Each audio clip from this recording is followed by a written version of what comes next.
This is Twit. Bandwidth for Tech News Today is provided by CacheFly at CACHEFLY.com.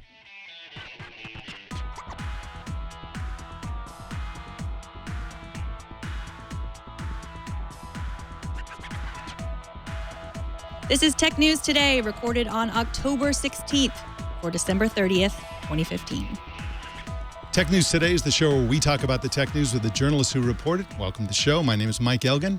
And I'm Megan Morrone. For our special holiday shows, we're looking at some of the biggest and most controversial stories of the year. Today, we're talking with Sherry Turkle about her book, Reclaiming Conversation, The Power of Talk in a Digital Age, which is a call for all of us to put down our phones and talk to each other. Sherry is an MIT professor and the founder and current director of the MIT Initiative on Technology and Self. She has a joint doctorate in sociology and personality psychology from Harvard University and is a licensed psychologist. Sherry has published extensively on the effects of computers on the human mind and on society, including The Second Self, Life on the Screen, The Inner History of Devices, and many others. Sherry, welcome to the show. My pleasure. Now, can you briefly summarize for us the general thesis of your book? My thesis is that increasingly we find ways around conversation. I guess the way I dramatize this is that my students don't want to come to office hours, and this is true of students all over the country. They're uncomfortable with the give and take of conversation. One says to me, conversation? I'll tell you what's wrong with conversation. Takes place in real time, and you can't control what you're going to say. And they're much more comfortable with sending me an email that they can edit and make perfect. And then their idea is that I'll send them back a perfect email in which I'll give them exactly the information they want. The trouble with that is that anyone who loves knowledge or who's been motivated by a teacher or inspired by a teacher knows that it wasn't because they sent a perfect letter or email and got a perfect email back. It's because someone listened to them and had confidence in them and looked them in the eye and sat with them and said, let's talk. So this looking into the eye of the other person, does that come down to conversations like we're having over Skype? Is there something physiological that happens when you're actually in the room together? Or are we having, it's being recorded, of course, that's different, but a conversation you have with someone over video, is that the same? Well, I think the trouble with Skype, Skype is a little bit of a special case, because as we were talking before the interview, in order for me to give the illusion of not like staring off into the distance, I have to be looking at the TV camera on my Mac, and specifically not looking at you. So that's not good. Skype is kind of Skype is kind of working against our physiology and against our emotional physiology, which is nurtured by looking at each other in the eye.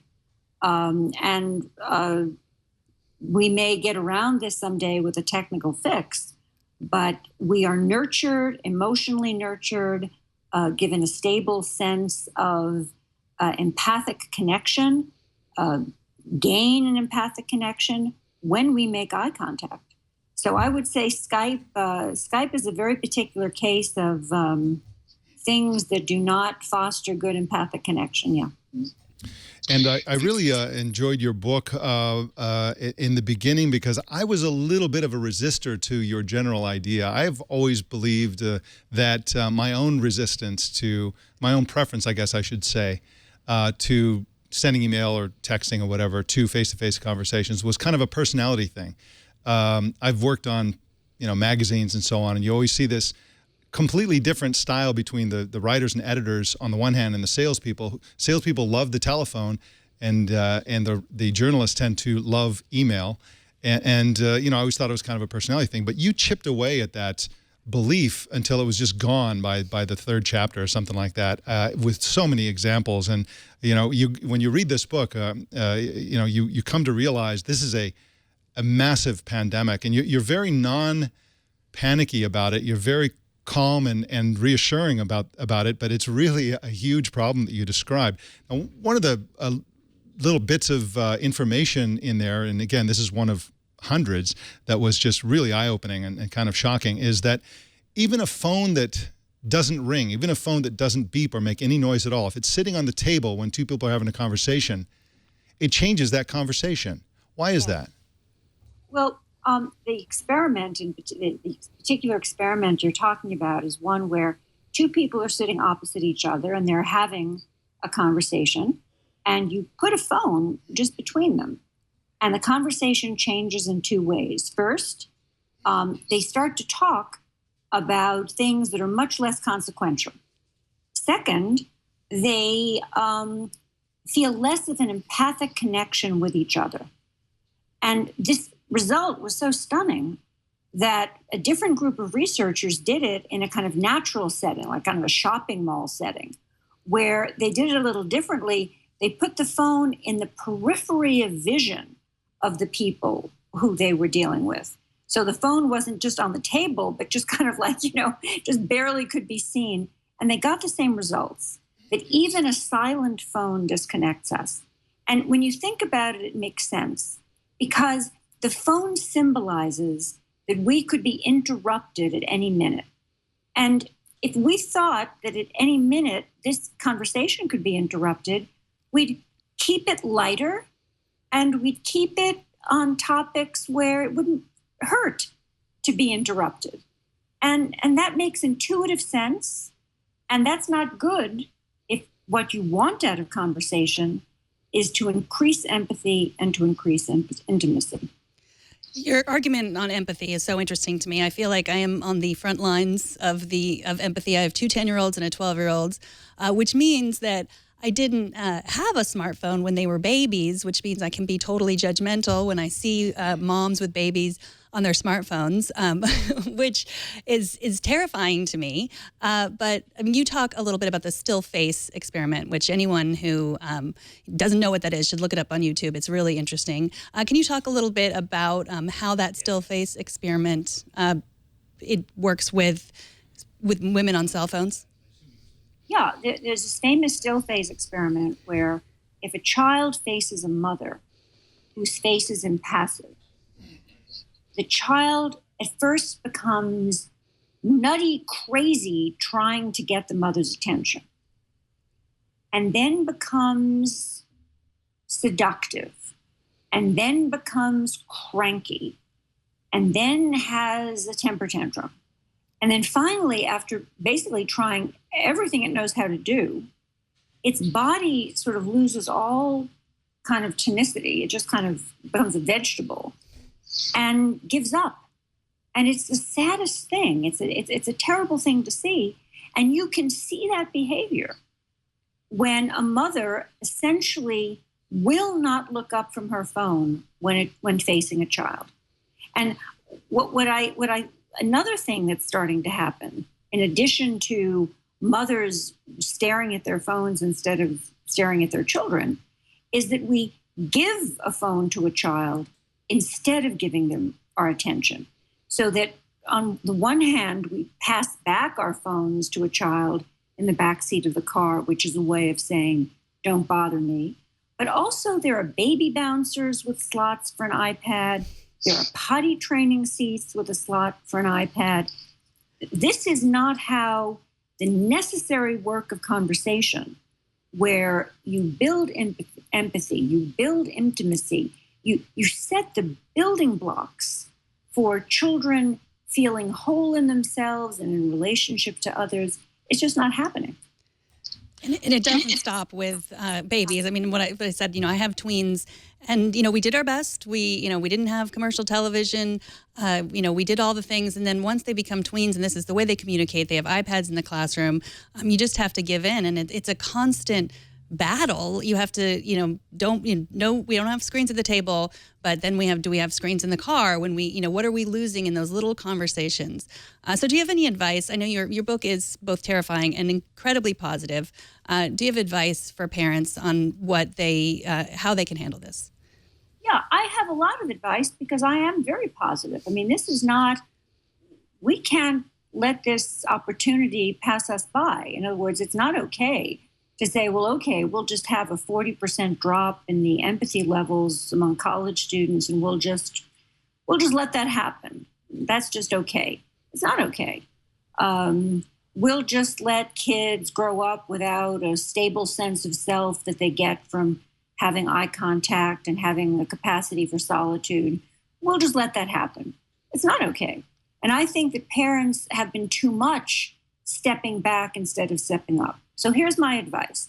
First of all, dinner table, dining room, car, these are the ground zero sacred spaces for conversation. This is where the battle is fought.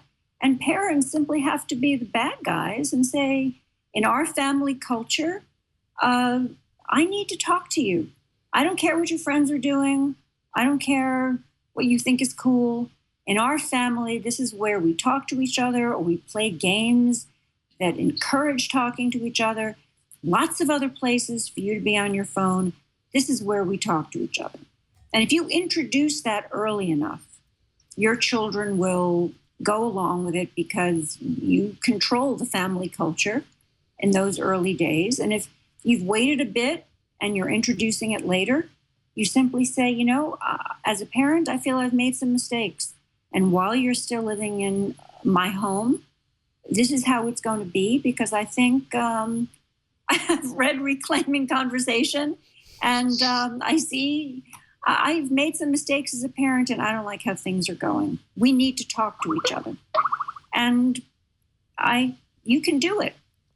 And other things to do is to just make sure that your child goes to bed, certainly before 13, without a phone. A phone is not a good alarm clock because teenagers are not sleeping. They're up all night texting. We know this. The phone is not a good alarm clock. It's not a good alarm clock for you. It's certainly not a good alarm clock for your teenager. So those are two pieces of advice that, to start with. Board games, taking some time out, making an evening a week where you play a silly board game, because really a board game is an excuse to have conversations. I'll see your advice to not have phones at the dinner table and raise you another piece of advice, which is to build a Faraday cage where all the phones go so that they can't receive calls and texts and stuff like that, because even if they're somewhere else, you can still hear them ringing and stuff like that, and that can be disruptive. But that is a great idea. It's kind of, I think a lot of teenagers would see this as being draconian, and of course, as you mentioned, if you start early enough, maybe they'll get used to it. And I don't think anybody's going to be super surprised that teenagers are glued to their phones. What I was really surprised about in your book was the degree to which teenagers are complaining about their parents being glued to their phones.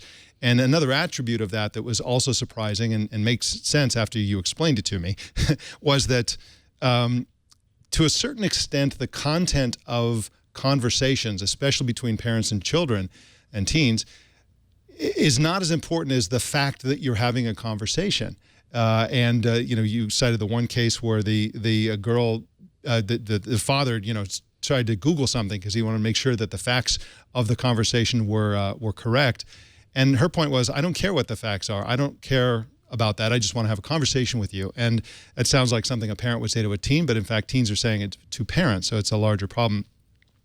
And again, if parents can lay down those rules, that's a big help. What about schools? School's another area where nobody seems to be in control of these things. And now even in elementary schools, kids have phones and they're disrupting things. Some schools are completely tech-free. In fact, there are some where the school district not only bans all technology for kids under the age of whatever it is, junior high or whatever, they also ask the parents to ban them at home to a certain extent. Do you think that sort of norm should sort of go across the nation and around the world as what's appropriate in a school? Do you think schools should ban phones? Well, it's interesting. Schools are all over the place. I'll go into a school and they're banning phones, they're banning laptops, they're banning tablets. And then the next school, they're closing the library and they're putting the entire curriculum on tablets. So, it's almost like going through a city and doing studies in a city. It's like going into different demilitarized zones. Schools are all over the place on this. I think where it's going to sort out is that we're going to realize that the truth is that an open laptop in a classroom disrupts not only the person who's on that laptop, but all of the children around them from being able to concentrate, being able to participate in what's happening in the classroom. I did a wonderful interview with a professor at Harvard Law School who said that when she allowed her students to take notes on laptops, all they did was want to do a kind of transcription of the class. They didn't. They gave up all desire to sort of integrate the class, the content of the class, listen to the other students, really understand what the class was about. Their whole focus was on kind of getting it down. They turned themselves into court stenographers. It was bizarre. So this isn't working well. And when schools put the whole library onto a tablet, for example, what I found, and there are lots of cases of this in Reclaiming Conversation, they're so sad. Students start to print out their reading assignments because they find themselves distracted if they try to read on their tablets by what's on Facebook and what's on the net and by shopping and just like the rest of us. So I think there's going to be a backlash to putting everything on our laptops. And I'm optimistic because, again, I think that this generation of students is very aware of the costs of overstepping with these devices. I think the problem is kind of the swing generation that, that basically thought the best they would ever get was a Dick Tracy two-way wrist radio. I mean, that was kind of their aspiration for high technology of a communicative sort. And then they got these magical phones and they just thought that everything, that there was no limit to what we would do with them. And young people are saying to their parents, we've overstepped. It's distracting. You're not talking to me. You're not spending time with me. We don't have dinner anymore. We don't have breakfast anymore. I feel isolated. One boy who I was interviewing said to me when I was telling him that my project was going to be about texting, he said, "No, that shouldn't be your project. Our texts are fine. It's what texting is doing to our conversations when we're together. That's the problem." And his comment was so apt. So I think that we're resilient. The reason my book is optimistic is that we're resilient. In only 5 days in a camp where you can't bring devices, the empathy levels of the campers dramatically start to increase. We are empathic creatures. We're meant to have this capacity. So I think we're going to bring it back. I think we have to bring it back. So the goal of Reclaiming Conversation is to start the dialogue about this and to get us to sort of come back to ourselves. I think we can do it because here's a case where we have nothing new to invent. We just have to talk to each other. I say conversation is the talking cure. But how do we get around that when the devices are so much part of our lives? I want to get back to what Mike was saying about parents being the blame.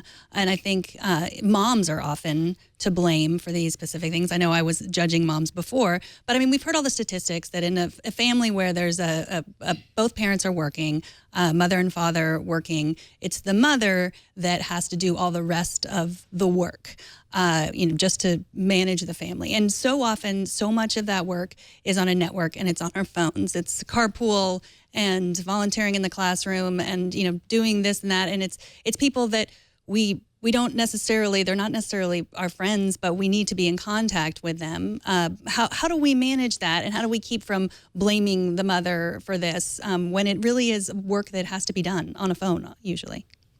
Well, I don't blame the mother at all.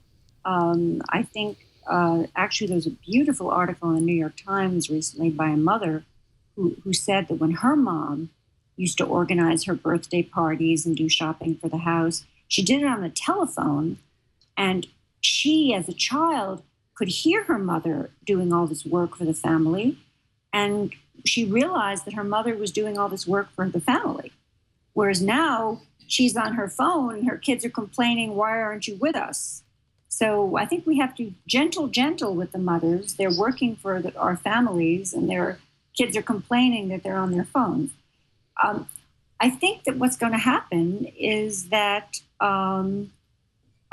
we will simply, the analogy I like to make about how we're going to get it right has to do with how we got the food culture right.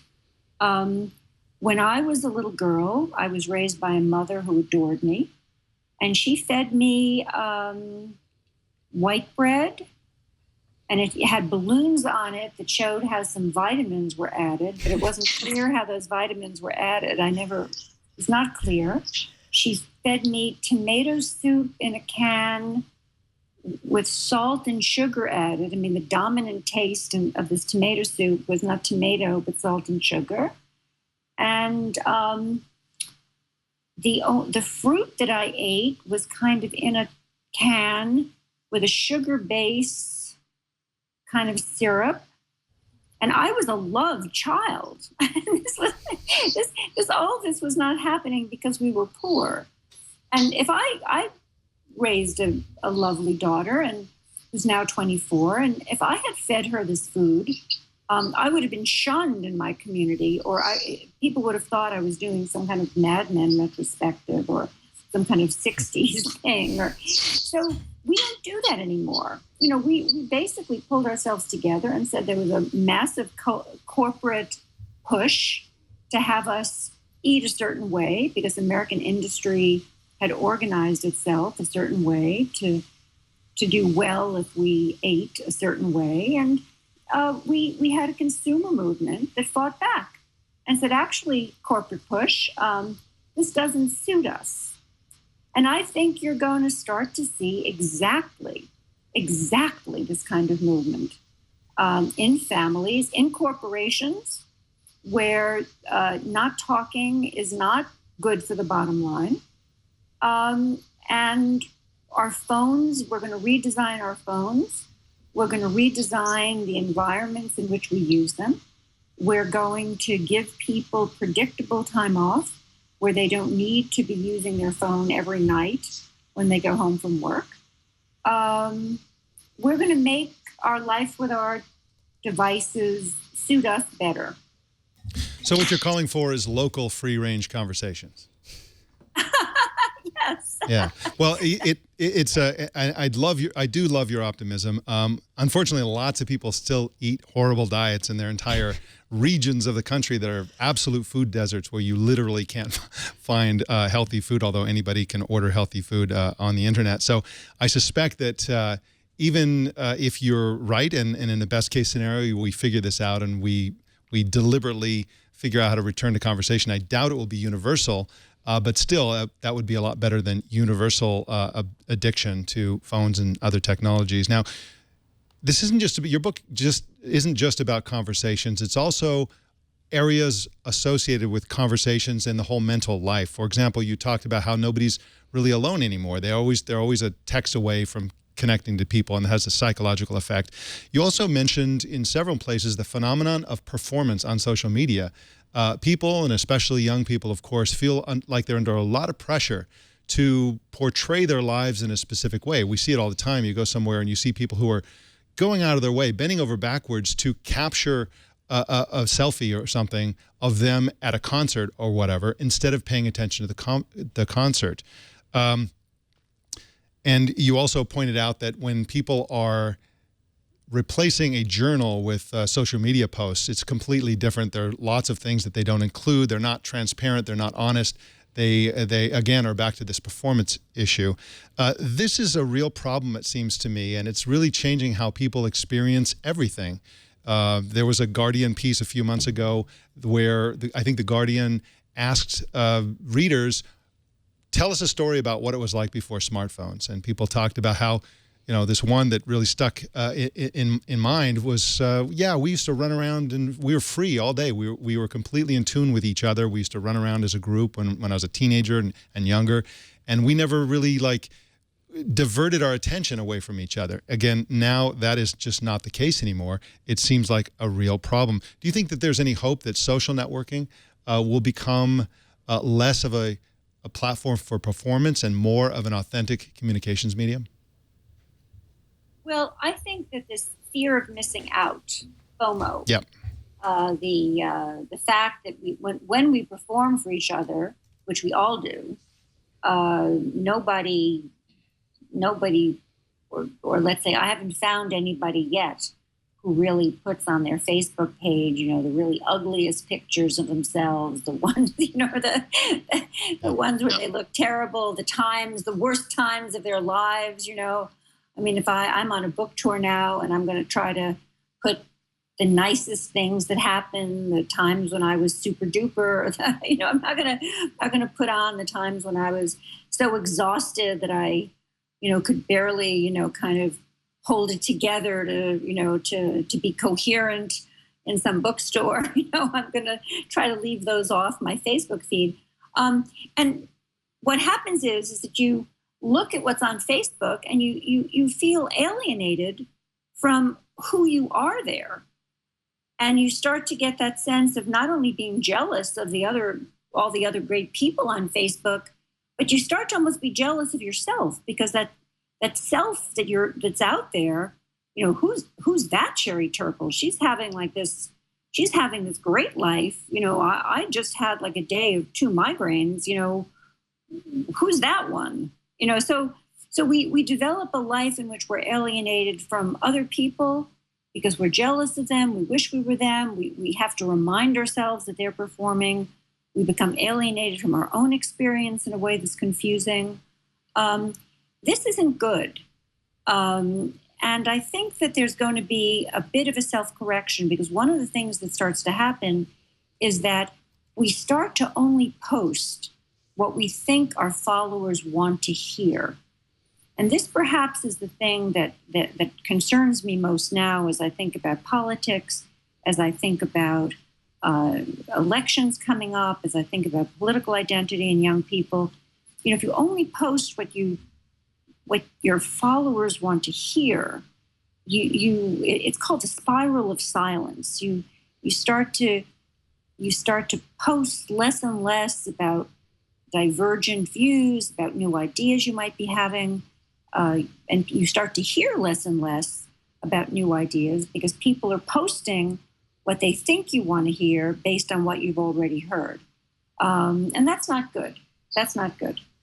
Well, you write in your last book, Alone Together, you talked a lot about Second Life, the game, which, was popular, but it was only popular among a certain subset of people. But now it's almost like we're all living a second life on Facebook or Twitter, or, just social media. It's a little bit frightening. I want to talk a little bit about presenting yourself in a certain way and what you're talking about change and this next generation. And, we always hope that the next generation is more evolved than we are. And I've seen that in some technology. Kids use a lot of Snapchat, which is criticized because everything disappears and people think that kids are just using it for sexting. But it's been my experience that what they're using it for is because they don't want this curated version of themselves. They like the fact that they can take a picture where they look ugly and it disappears. What do you think about that? I think that Snapchat really is a resistance to the notion of the profile that's forever. I think it's a very positive development. It's basically saying, can we make our life on the screen a little more ephemeral? Can we, people are starting to feel oppressed by the notion that you do a search and it's on Google, keeps it forever. This notion of forever, the internet is forever. At first it was funny, and now it's starting to not seem so funny. The notion that you're being profiled and your profile is there to be better sold to sort of forever. People are starting to become more sensitized politically to what that means and who owns it and why do they own it and how can we control what they own. Because, I remember in Reclaiming Conversation, I talk a lot about politics, and I tell the story of my grandmother taking me to the public library when I was a young woman and how important it was to her that she explained to me that the books I took out of the public library were a secret between me and the public library, that I should be able to take out any book, no matter how subversive, no matter how crazy, and no one would ever know, that I could think and read about anything, and that this was crucial to my being an American. And now I mean, I can't look at an advertisement for a pillow without being asked if I want to share this. I mean, forget books I want to read. I mean, the notion is that everything is shareable, and I think that is not a healthy change. People need a sense of mind space, and I think we're going to see. Again, this is my optimism because I do think that the notion of mind space was important to democracy, that you do need privacy for democracy, you do need privacy for intimacy, and that we're going to start to see people who have grown up sort of hearing another version begin to say to themselves, wait a minute, let's revisit that. No laws are on the books yet about this. We've forged ahead without really legislating on these matters. And now it's time to legislate on these matters. And I think we can begin to construct a world that makes more sense than letting everything be public. Sherry Turkle is the author of Reclaiming Conversation, which you can buy at a fine bookstore near you, or you can check it out secretly at the library. She's also S. Turkle on Twitter. Sherry, thank you so much for having this conversation with us today. My pleasure. All right, bye-bye. You can subscribe to Tech News Today at twit.tv/TNT. You can also watch us live every weekday at 10 a.m. Pacific, 1700 UTC at twit.tv/live. And if you're ever in the San Francisco Bay Area, come on in and watch us as part of our studio audience. Send email to tickets@twit.tv. And you can follow us on Twitter at Tech News Today TV. And that is the Tech News Today. This show was produced by Jason Cleanthus. We're Mike Elgan and Megan Morrone. Thank you for tuning in. We'll see you next time.